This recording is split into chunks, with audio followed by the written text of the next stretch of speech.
Hello everybody, my name is Caretaker and I'm back from the grave bringing another episode of White Day, Labyrinth named School. When we last left off, you were running from that douchebag janitor and trying to solve this puzzle, which I actually looked up because, honestly, I was way off and I'm not even sure how to read that, so whatever.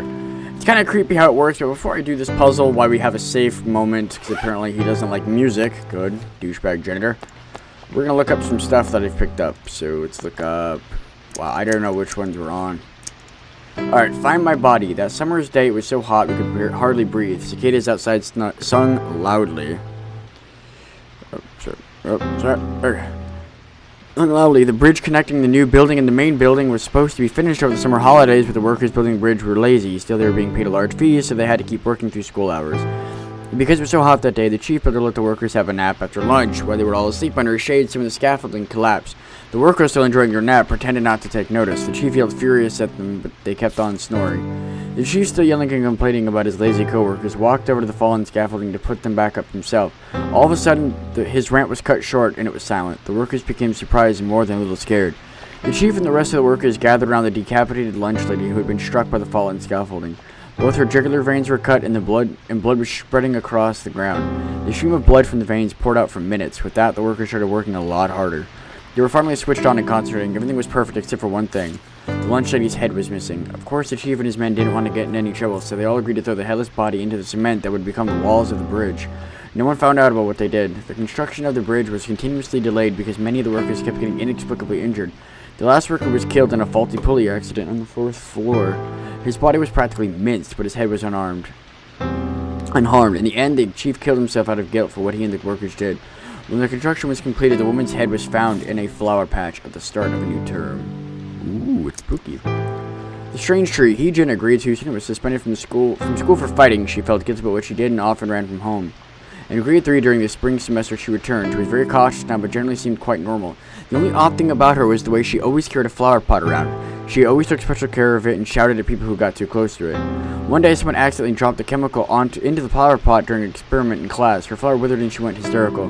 The class went silent. A horrendous stench filled the atmosphere as her body thinned and contracted like a flower stem. There's no obvious source of the smell, so the chemistry teacher tried to throw the flower pot out. Heejin went into a demented rage, screaming, "I'll kill anyone who touches it." No one wanted any trouble, so they left her with it. Later that night, the school janitor Yi Bong-gu was on his patrol as a douchebag.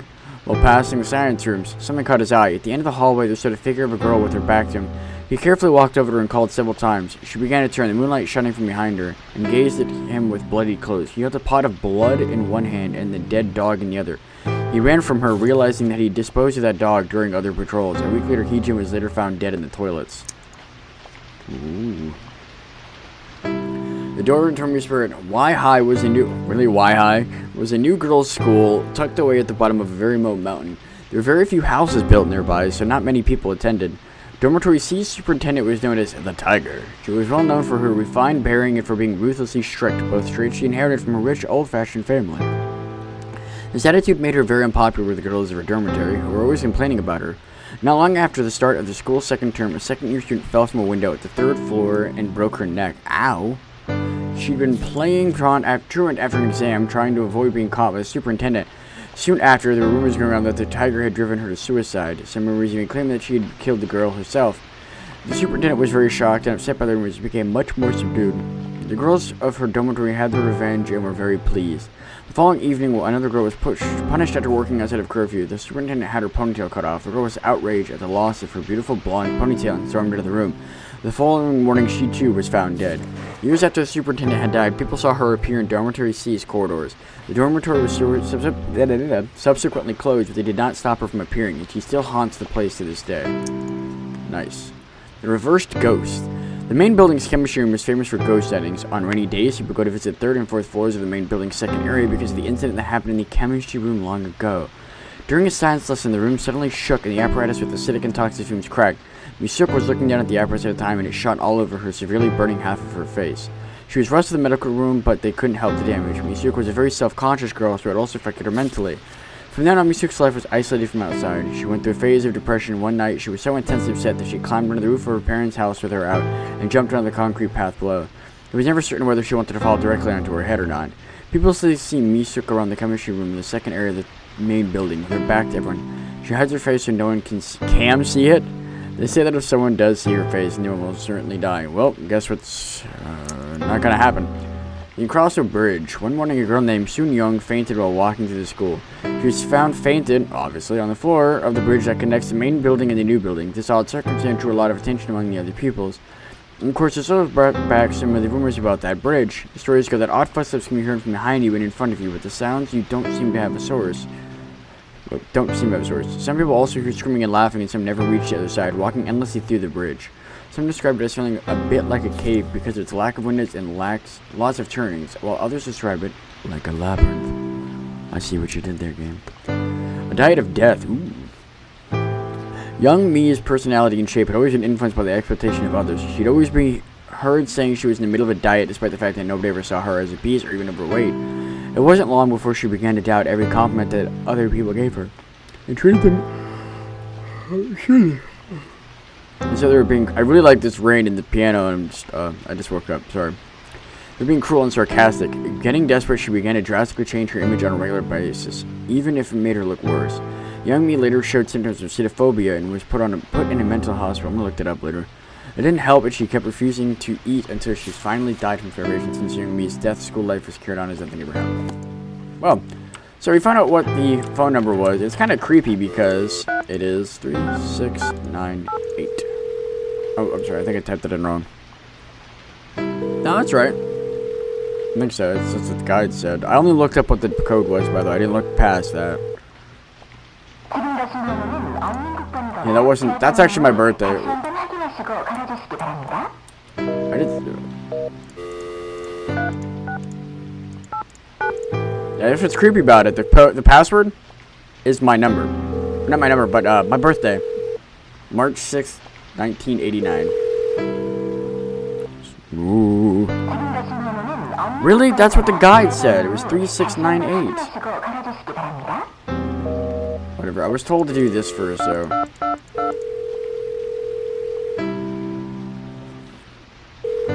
I'm honestly waiting to die at this point. Because, I mean, it's probably some kind of joke.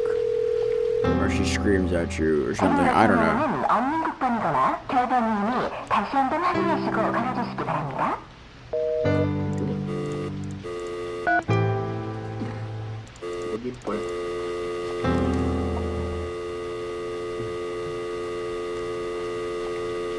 So I don't know what to do. I've looked up the code for it and it doesn't work. Sorry, if you hear noise, my dad is in the room and my cats are going nuts for catnip. Sorry to... Right day... Puzzle. Like, I've looked up the puzzle. It says you type 2222. And then you type 3689. And that's supposed to be the password, apparently.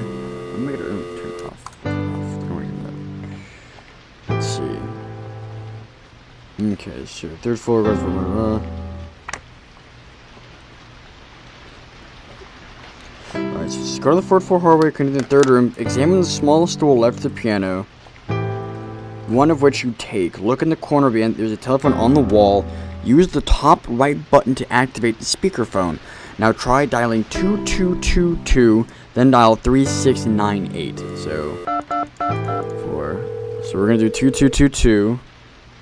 That's what it's saying right there. It's saying to do that. And if that doesn't work, then I honestly don't know what to do because it's... Sorry, my dad's telling me what he needs me to do. My dad's sick, by the way. He's got some problems with his knee. He just got out of a minor surgery, so... Let's see. And then it says you dial... Yeah, 3698. So 3698.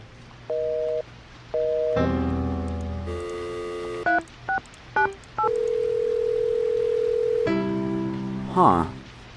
I think I just heard piano sounds. Did anyone else hear that?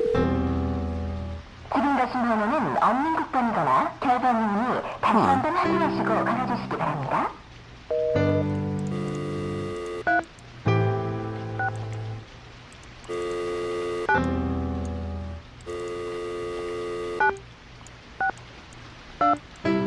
Wait.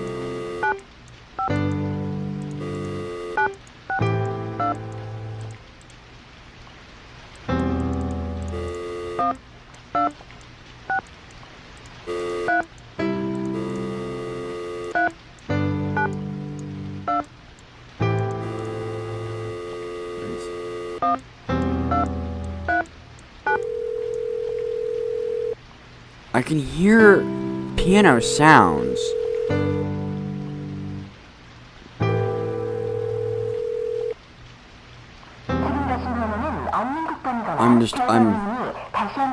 I'm honestly at a loss right now. I'm not really sure what to do. I mean, I've typed in everything and nothing seems to work. So I think I can hear sounds coming from here. Bum bum bum. So.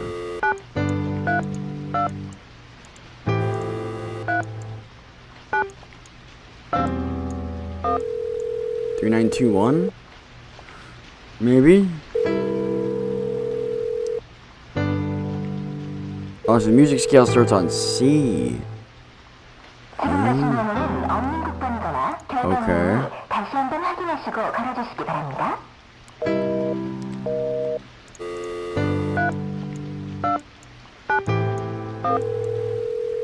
I'm just gonna keep trying these because I hear piano. It's gotta be 3, 2, 9, and 1. Some combination of this.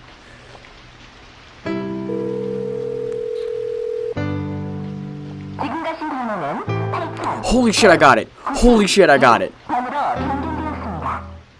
Holy fuck! I did it! Oh my god! Oh yes! I cannot believe I actually figured that out. That's awesome. Oh my god, I'm so happy. Granted, it was a bit of a fluke, but I knew I heard the sound and I figured, okay, high, low, no. So it's what? 8, 1, 9. Yeah, baby.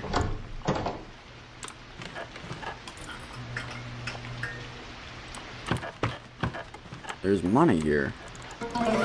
Hell yeah, I'll take money. Oh. Hello, I know just what to do here. Aw, yeah. Ah, there's a key on there.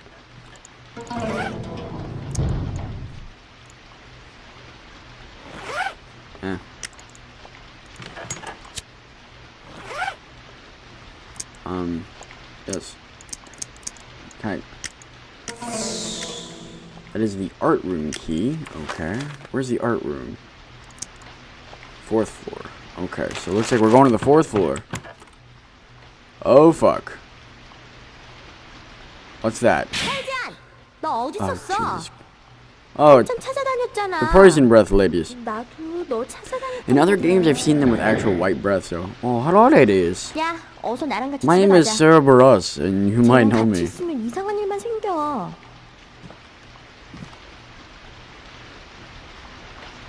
I love you. I'm sorry. I have to go. I'll save you, ladies. See, now she knows what to do.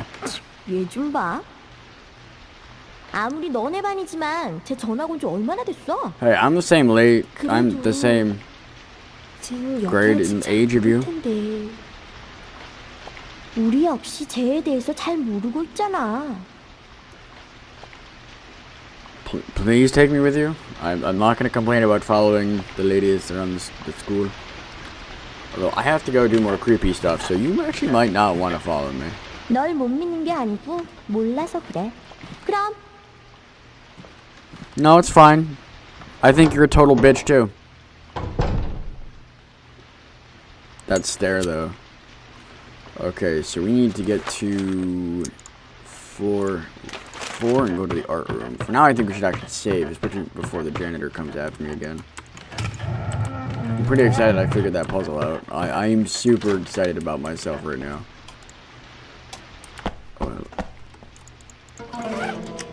I don't give a fuck if something spooky just happened. I'm gonna grab the first aid kit. Are you kidding me? Locked. Okay, so the save is on the 2nd floor. Also, like I said, use the coins on these. These are the 1,000 ones, so I think I wanna...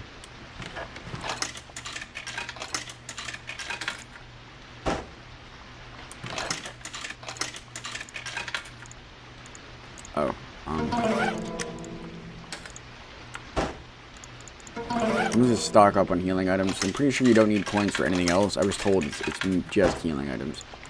So I'm gonna stock up on these lunch boxes because I know these are the most expensive ones. And I'd rather have high health items than a few low health items. Granted, I probably could have got double these, but I much prefer having these. I like to live dangerously. Oh, Shiza. Fuck you, old man.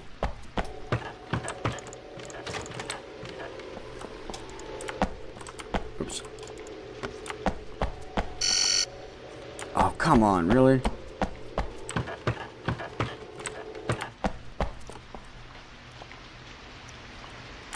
He's not even chasing me, though. Oh, yes, please. Sir Burleth. Alright, well, that was a really productive episode. Now we just need to get to the art room and continue on with this area. So, I'm going to be heading to the grave. Thank you all so much for watching. Welcome to town, everyone.